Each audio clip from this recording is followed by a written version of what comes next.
Samajwadi party के नेताओं ने लगता है कसम खा ली है कि दिग्गज से दिग्गज हस्तियों का अपमान करना है, कुरेद कुरेद के नाम लेकर आने हैं और उसके बाद लोगों की भावनाओं को आहत करना है। पहले रामजी लाल सुमन और अब खुद अखिलेश यादव। नमस्कार, आप देख रहे हैं एनएमएफ न्यूज, आपके साथ मैं हूं नम्रता चौधरी।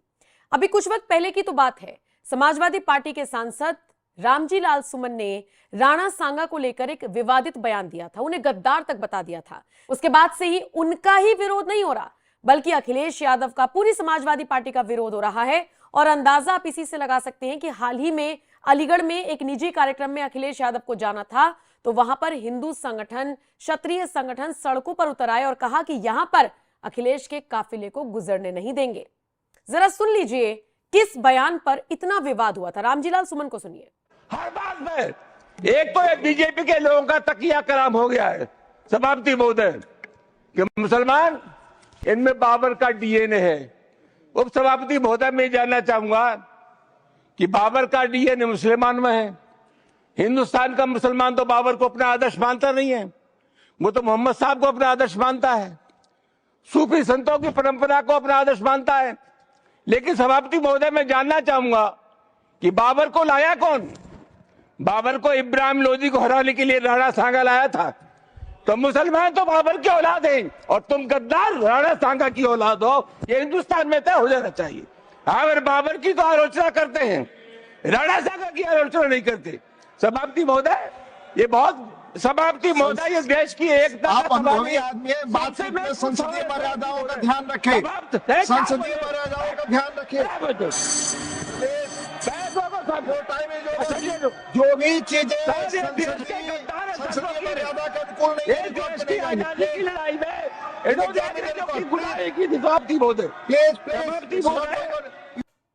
अब बताइए, रामजी लाल सुमन के इस बयान पर विरोध करने के बजाय अखिलेश यादव उनका बचाव करते हुए नजर आए थे। एक लंबा चौड़ा बयान है उनका जो इस वीडियो के अंत में आपको सुनवाएंगे, लेकिन उससे पहले अब खुद अखिलेश यादव ने काशी राम पर कुछ इस तरीके का बयान दे दिया है जिसके बाद दलित समाज भड़क उठा है। मतलब पीडीए पीडीए चिल्लाने वाले अखिलेश यादव, पीडीए की बात करने वाले अखिलेश यादव क्या वाकई में दलितों का सम्मान कर भी रहे हैं या फिर नहीं? क्योंकि काशी राम को लेकर उन्होंने कह दिया कि समाजवादी पार्टी की वजह से वो जीत गए, नहीं तो वो जीत नहीं पा रहे थे। नेताजी मुलायम सिंह यादव को बड़ा दिखाने के चक्कर में अखिलेश यादव ने ये जिस तरीके का बयान दिया वो भी सोशल मीडिया पर वायरल हो रहा है। सुनिए अखिलेश ने क्या कुछ कहा। जहां ये इतिहास है वहीं ये भी है कि बहुजन समाज पार्टी के संस्थापक को अगर लोकसभा में किसी ने पहुंचाया था तो यहीं के मतदाता खड़े हुए इन्होंने लोकसभा में पहुंचाने का काम किया था। वो जीत नहीं पा रहे थे कहीं से, वो नहीं जीत पा रहे थे कहीं।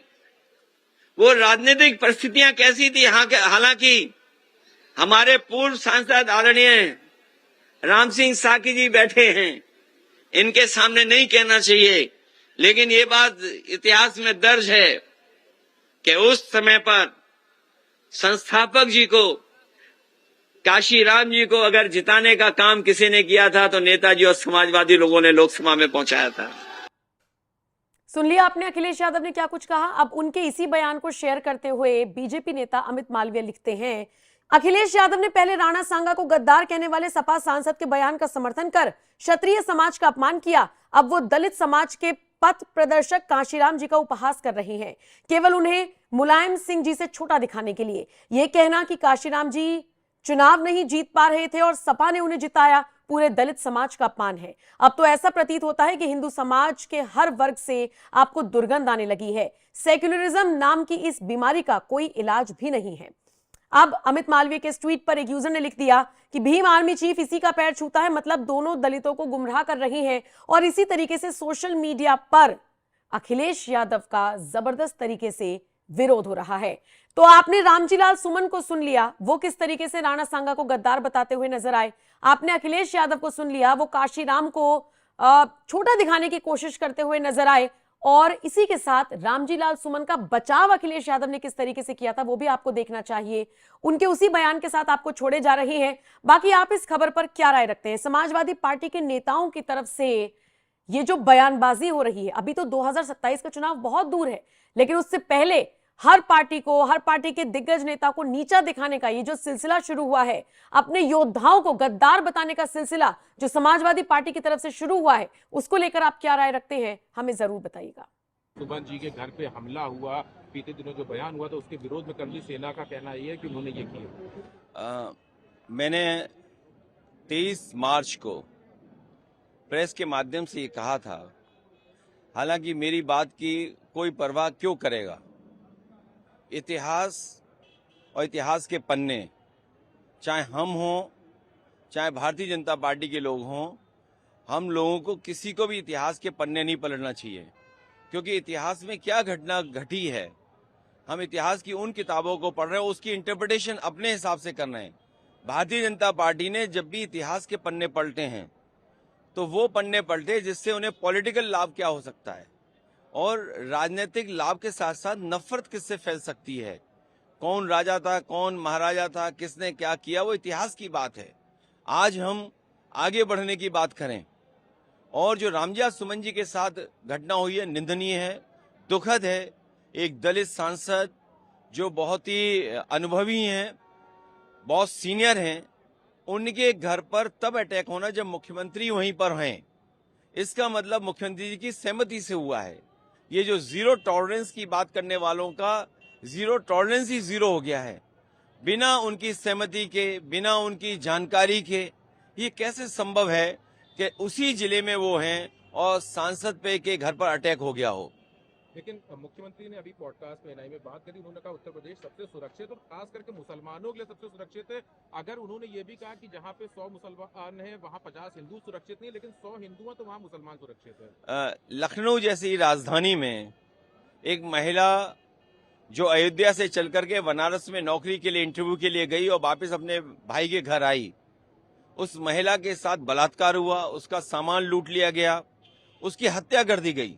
सरकार ये दावा करती थी कि महिलाओं के प्रति कोई भी घटना नहीं होगी। उसके बाद सरकार को मजबूरी में अपना परसेप्शन, अपनी छवि सुधारने के लिए इनकाउंटर करना पड़ा। लेकिन इनकाउंटर से क्या असर पड़ा? दूसरी महिला फिर हत्या कर दी गई। इसी तरह बलिया में एक लड़की लटका दी गई, मार करके, हाथ बांध करके। इलाहाबाद में एक बेटी के साथ बलात्कार और घटना हुई।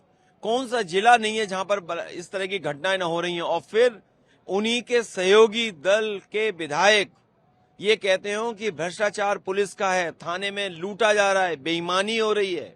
न केवल बस्ती का विधायक कह रहा है ये बात, आगरा के विधायक ये बात कह रहे हैं, और गाजियाबाद का जो विधायक है उसने तो यहां तक कहा कि जिस तरीके से अधिकारी लूट रहे हैं और अधिकारियों को वो चुनौती देते हैं कि अगर उन्हें गोली मारनी है, अगर दूध पिया हो तो उनके सीने पे गोली मार के दिखा दो, और एक विधायक उनकी कुर्सी छीनने के लिए तैयार है।